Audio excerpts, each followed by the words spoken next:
सालिम मोहम्मद के पूर्व पीए शकूर खान के पाकिस्तान की जासूसी के आरोप में गिरफ्तार होने के बाद फकीर परिवार एक बार फिर सुर्खियों में है। यह उसी गाजी फकीर का परिवार है जिसको सरहद का सुल्तान कहा जाता था।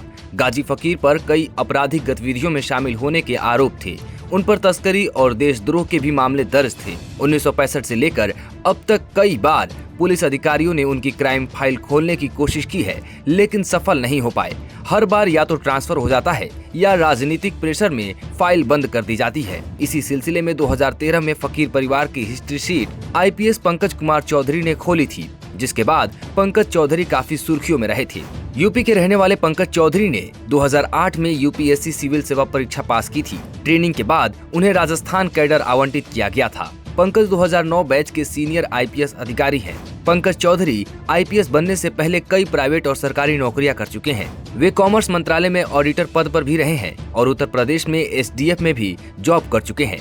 आईपीएस पंकज चौधरी ने 2019 में लोकसभा का चुनाव लड़ा था।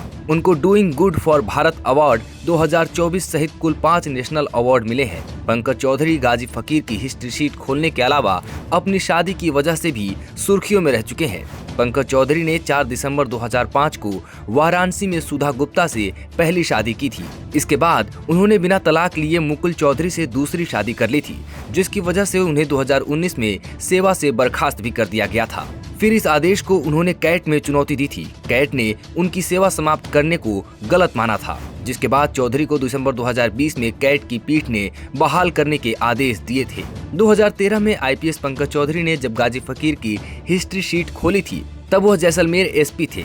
उन्हें जानकारी मिली थी कि सालिम मोहम्मद और उनके पिता के घर संदिग्ध लोगों का आना जाना है। इस पर आईपीएस पंकज चौधरी की टीम ने कुछ ठिकानों पर छापा भी मारा था। जांच के दौरान जिस पेट्रोल पंप पर छापा मारा था, वहां से एक AK-47 के साथ अन्य संदिग्ध गतिविधियों के सबूत बरामद किए गए थे। यहां तक कि सुमेर खान नाम के एक जासूस को भी पकड़ा था, लेकिन सरकार और मंत्री के दखल की वजह से कार्रवाई नहीं हो पाई थी। लेकिन इस पर आईपीएस पंकज चौधरी ने उनके गुर्गों पर कार्रवाई की थी। साथ ही पूर्व मंत्री सालिम मोहम्मद के खिलाफ भी राजकार्य में बाधा का मुकदमा दर्ज किया था।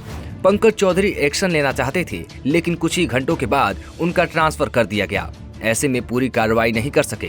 चौधरी का कहना है कि सालिम मोहम्मद और उनके परिवार वालों को दोनों ही सरकारों का संरक्षण मिलता रहा है। इसी वजह से पुलिस उन पर कोई कार्रवाई नहीं कर पाती। पंकज चौधरी के तबादले के साथ 49 आईएएस और आईपीएस अधिकारियों के भी तबादले हुए थे। कानून के मुताबिक इस मामले को कोई अधिकारी बंद नहीं कर सकता है। 2011 में कार्यवाहक एसपी गणपत लाल ने उसकी फाइल बंद कर दी थी। हालांकि नियमों के तहत एसपी ही हिस्ट्री शीट बंद कर सकता है।